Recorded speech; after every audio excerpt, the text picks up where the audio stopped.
There are moments so silent that you can hear the voice of your own heart, not the noise of the world, but the quiet sound of loneliness, of unanswered questions, of unspoken prayers you've never dared to utter.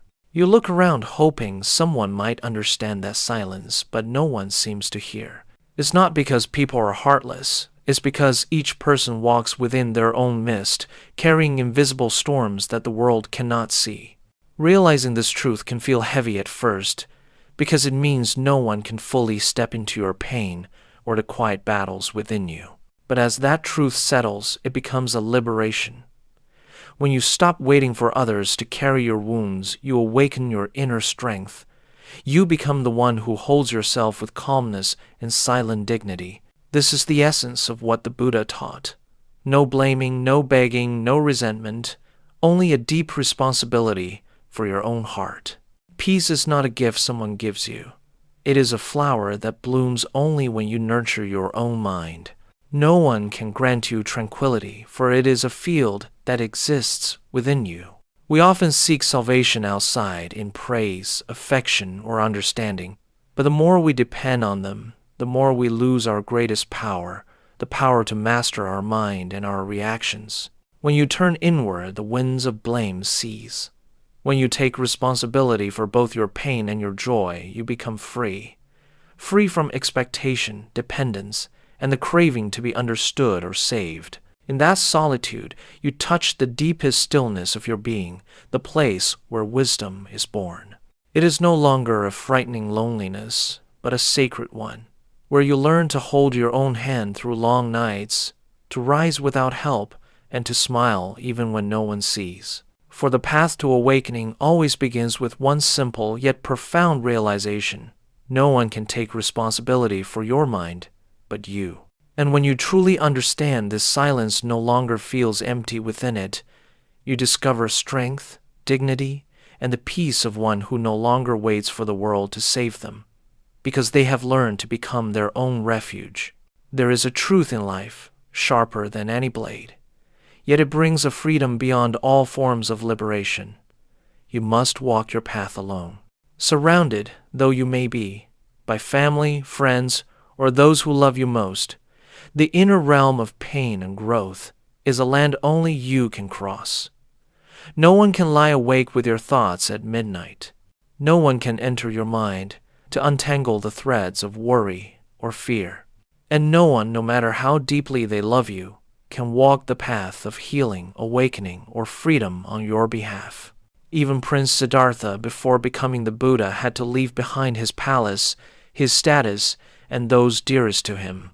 He entered the forest alone, sat beneath the Bodhi tree, in utter stillness, facing suffering without waiting for rescue, without seeking validation, without expecting recognition. That solitary moment was the beginning of enlightenment. Silence is not punishment. It is the soul's trial where we learn to hear the most honest voice within. The Buddha taught suffering arises from the craving for what reality cannot give. One of humanity's deepest desires is for someone else to heal the wounds inside us. But no one can. Others may care, may comfort, may stand beside you, yet they cannot step into the depths of your spirit to lift your burden. That is your sacred task alone. When you stop expecting others to save you, you reclaim your inner power. Each time you face fear without fleeing, each time you sit with pain without numbing it, you are sharpening the sword of stillness within your heart. Every wound becomes a forge, every loneliness a deep meditation, and each time you rise, your spirit grows stronger. Do not see solitude as punishment. See it as the temple of transformation. There you learn that pain doesn't need to be acknowledged by others to be real, and growth doesn't need applause to be meaningful. When you dare to walk into your own inner world where no one else can accompany you, you discover a quiet strength that nothing external can provide. You have not been abandoned. You have been entrusted with your own journey. For loneliness is not the absence of others, it is the full presence of yourself. And when you are truly present with your own being, you have already taken the first step on the path to enlightenment. Pain does not need an invitation, it finds everyone. It wears many faces, a childhood wound left unhealed, a love that broke apart, a betrayal, or simply the quiet battles no one else can see. Though its causes differ, what defines you is what you do with that pain. The Buddha never promised a life free from suffering. He only showed how to walk through it without burning yourself in its fire. The truth is, pain does not destroy you. Resistance does. Every time you cry out, "Why me?" you add another chain around your mind. Each time you think, "This shouldn't have happened," you turn the wound into a prison. Pain belongs to the body and the mind, but suffering arises when the mind clings to that pain. You may be hurt, but you don't have to live as the hurt. See pain as a guest. It comes to reveal something yet to be understood, released, or loved within you. Instead of rejecting or escaping it, invite it to sit down. Observe it with the light of mindfulness, with patience and compassion. Let it speak everything it needs to say. When you listen to pain without judgment, you open the door to transformation. Transformation doesn't mean denial. It means facing what is without fear. Close your eyes, breathe deeply, and feel the pain like a wave. It rises and it falls. You don't need to force it away. Just let it pass with your awareness. Just as no wave lasts forever, neither does pain. It remains only when you try to hold on to it. Taking responsibility for your pain is not cruelty toward yourself. It is liberation. It doesn't mean you caused everything that happened, but it does mean you are the only one who can choose how to respond. Others may apologize, life may change, but only you can open the gate to peace. Peace is not the absence of pain. It is the absence of control that pain has over you. And here lies the deepest truth. You may not be responsible for what broke you, but you are responsible for how you rebuild from the pieces. Every scar is a line of wisdom carved by experience. Every sorrow is a lesson in karma and connection. When you can look at your pain and whisper, "This is mine. I will learn from it. I will understand it. I will transform it." That very moment you step out of the role of the victim and become the student of wisdom. Remember, suffering is not your enemy. It is the silent teacher showing you how to become stronger, deeper, and freer. When you can sit calmly in the storm and watch your pain without fear, it is then that the true path to liberation begins. In a noisy world, where everyone rushes to speak of their pain, their dreams, and their injustices, we forget that silence is also a form of wisdom. Complaining is easy. Transformation requires discipline. Words may soothe for a moment, but only quiet action truly changes your life. The Buddha said, "Do not seek truth in noise. Truth lives in stillness." In silence, you hear what chaos never tells you, the call of self-mastery. Many speak endlessly about their dreams, their suffering, their awakening, but they stop at words. They tell, they lament, they wait for the world to understand. But words can never carry the weight of action. When you no longer need to speak so much, that's when you begin to truly act. The Buddha did not become enlightened through debate or explanation. He attained wisdom by sitting still, silently, observing quietly, practicing. From that stillness came insight. From insight came compassion. And from compassion, right action naturally arose. We all carry pains we want others to recognize. Yet when you keep repeating your story, turning pain into a tale to retell each day, it no longer belongs to the past, it becomes a habit. Complaining becomes a subtle addiction, draining your energy through useless speech. Others' sympathy may comfort you for a moment, but it will not heal you. Only practice can do that. Silence is not repression. Silence is the redirection of energy toward creation.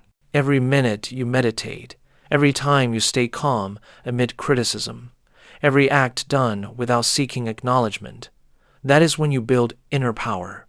Let your results speak for you. A serene mind, a peaceful gaze, a presence that radiates calm. These are louder than any argument. When you truly transform, you no longer need to announce it. Others will feel it. Don't waste energy on complaint. Use it to strengthen your consistency. Don't prove that you are right. Live in a way that your composure becomes proof. Remember, the world may not see your journey, but the universe always does. Each dawn you rise to meditate, each moment you choose silence over reaction is a step deeper into the path of liberation. When your results begin to bloom like the lotus rising from the mud, you will no longer need to speak about yourself. Your presence becomes the message. When others see peace in your eyes, they will know you have walked through pain without needing to tell the story. For true stillness does not seek to be heard, it shines on its own. There is a kind of suffering quieter than any wound, the craving for recognition. You want to be seen, to be understood, to be praised. You want someone to look at you and say, "You're good enough." Yet the more you chase after others' approval, the farther you drift from yourself. Because when you let your worth depend on praise, you also hand your soul to criticism.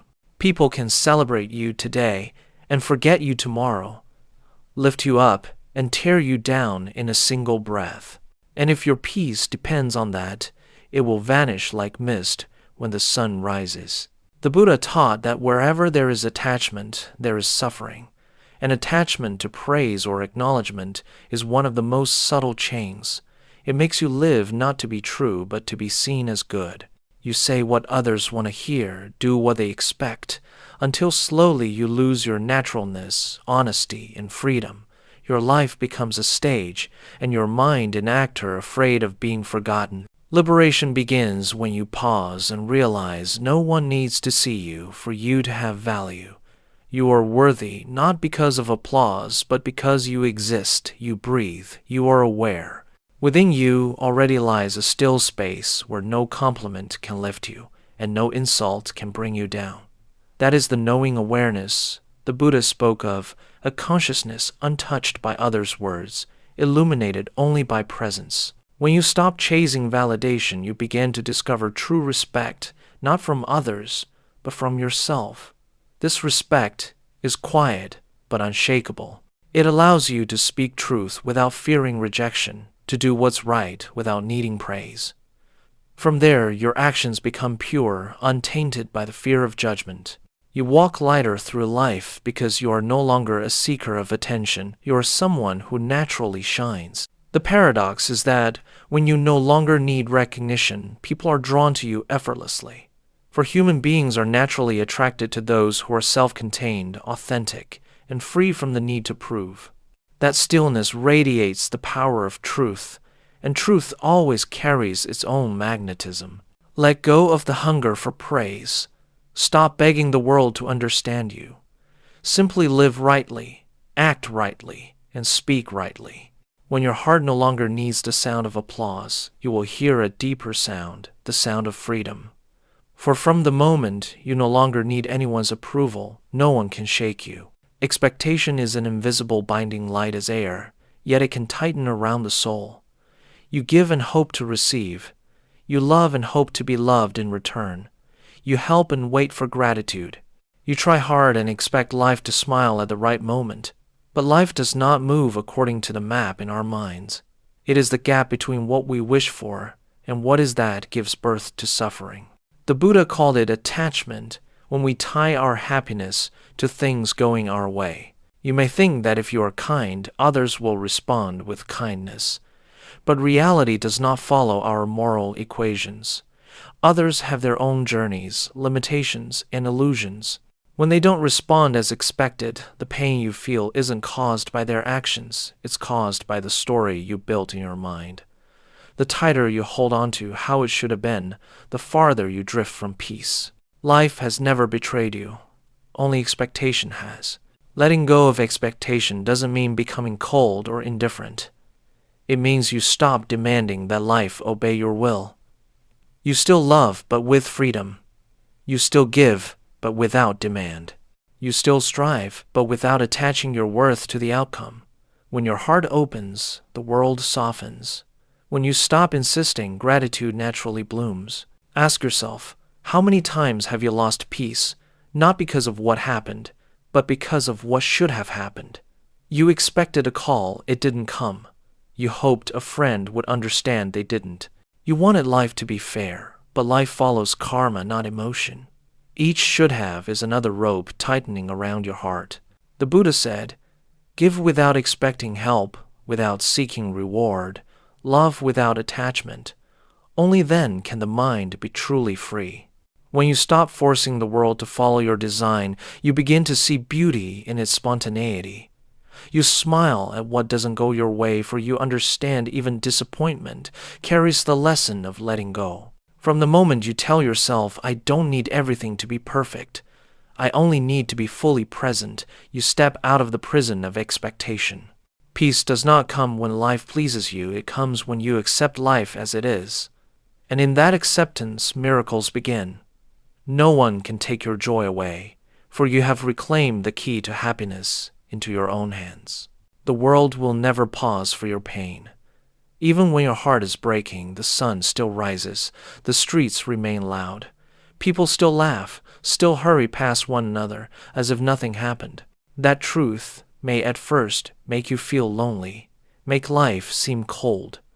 But if you look deeper, you will find a gift within it, the gift of awakening. When you realize the world will not stop for you, you stop waiting for it to save you.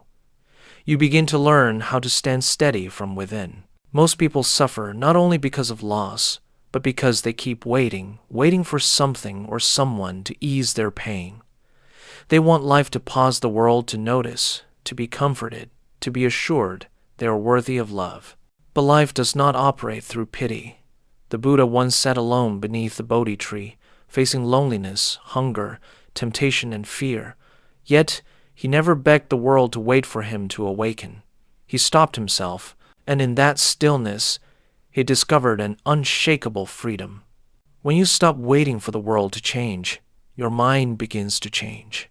When you stop resenting others for not understanding or caring, you turn inward and ask, "Have I understood myself yet?"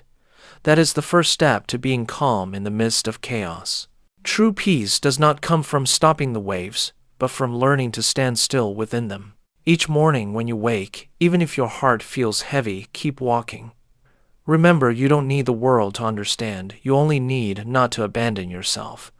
Every deep breath is a reminder, I am still here. You don't need life to soften before you can be at peace. You can be calm amid noise, still amid motion. That is the practice of an awakened one. The world outside will continue to change. People come and go, seasons arrive and fade. But if your happiness depends on what changes your mind, will be carried by every wave. Only when you find the unmoving center within can you stop spinning in the wheel of impermanence. Return to your breath. Feel each step. Watch the world move without needing to control it. When you stop, not the world, but your own ignorance, clarity begins. From that moment, peace arises, not because the storm is gone, but because you have become the sky. As the world keeps turning, you stand firm, quiet like a mountain. A true student of the Buddha does not seek a place without waves. They learn the art of standing without sinking. Rejection is one of life's quietest tests.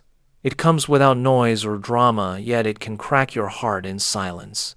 A cold look, a closed door, a dismissive word, and suddenly you feel not good enough, not worthy, not chosen. But the Buddha taught, no one can make you small unless you believe you are small. Rejection does not define your worth. It simply redirects your path. We grow up craving approval. As children, we learn to please parents, teachers, friends, and as adults, we chase the nod of the world. So when life says no, our hearts collapse because we mistake our value for others' reactions. But life does not punish you with rejection, it guides you back. When a door closes, it's not because you are unworthy, but because you are being called to open the door within yourself. Like the lotus rising from the mud, needing no praise to release its fragrance rejection, it's the mud, the ground where your roots grow strong. No one grows in their yeses, only in their no's. Remember, even the Buddha was mocked, doubted, and misunderstood. Yet he sat unmoved, not brighter when praised, not dimmer when ignored. His light came not from recognition, but from presence. And so it is with you. When you are rejected, don't ask, why didn't they choose me? Ask instead, what is this teaching me? Each rejection is a chance to train your calm. Each exclusion, a test of your inner strength.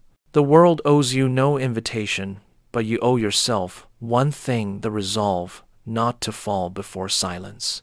Be grateful for closed doors, for they reveal the path meant only for you. Let others' silence become the place where you hear your own voice most clearly. When you no longer need to be chosen, you begin to choose yourself. When you stop waiting to be seen, you begin to see who you truly are. And then, like the lotus in the mud, you rise, needing no audience, no stage, only the light of awareness.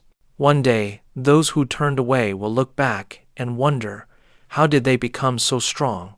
But you will smile, knowing it was rejection that gave you the stillness of mountains and the endurance of oceans. Rejection is not the end. It is the beginning of the deepest journey of all, the journey back to yourself. Life will test you not only through great upheavals, but through quiet moments of invisibility. There will be days when you are forgotten, rejected, misunderstood, when no one sees the effort you've given.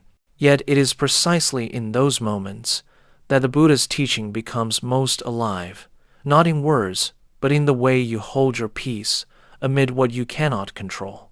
The spiritual path does not make life easier. It makes your heart steadier. The Buddha never promised that the world would grow gentler for us. He simply showed the way for us to grow gentler toward the world. Each time you stop blaming, stop demanding, stop waiting for someone to understand you, take one more step toward freedom. Peace is not when the waves cease, but when you learn to stand still among them without being swept away. Remember, you were not born to be chosen by everyone. You were born to awaken. The world's approval does not define your worth. It only reveals how much you still depend on it. When you truly return to yourself, no longer needing praise, no longer fearing criticism, your mind becomes like a lake, so still it can reflect the entire sky. And in that stillness, wisdom begins to bloom.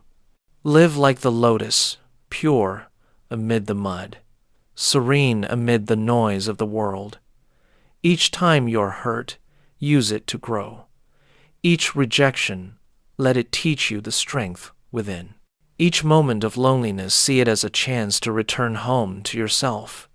True peace does not come from escaping suffering, but from understanding it, embracing it, and walking through it with mindfulness. If these lessons have touched you, let today be the day you begin, not with promises, but with practice. Spend a few minutes each morning sitting quietly with your breath, reminding yourself, I am responsible for my mind. Each time anger arises or worry visits, pause and observe. Each time disappointment comes, remember, you cannot control the wind, but you can adjust your sail. From here, the journey does not end, it begins. The journey of one who is awake, self-possessed, no longer letting the world decide their peace. Let your stillness become your teaching, and let your inner light guide those still lost in the dark. And whenever your heart trembles, whisper these simple words: peace is my responsibility. Awareness is my mission. When you live that truth, you are no longer merely following the Buddha's path, you become the path itself.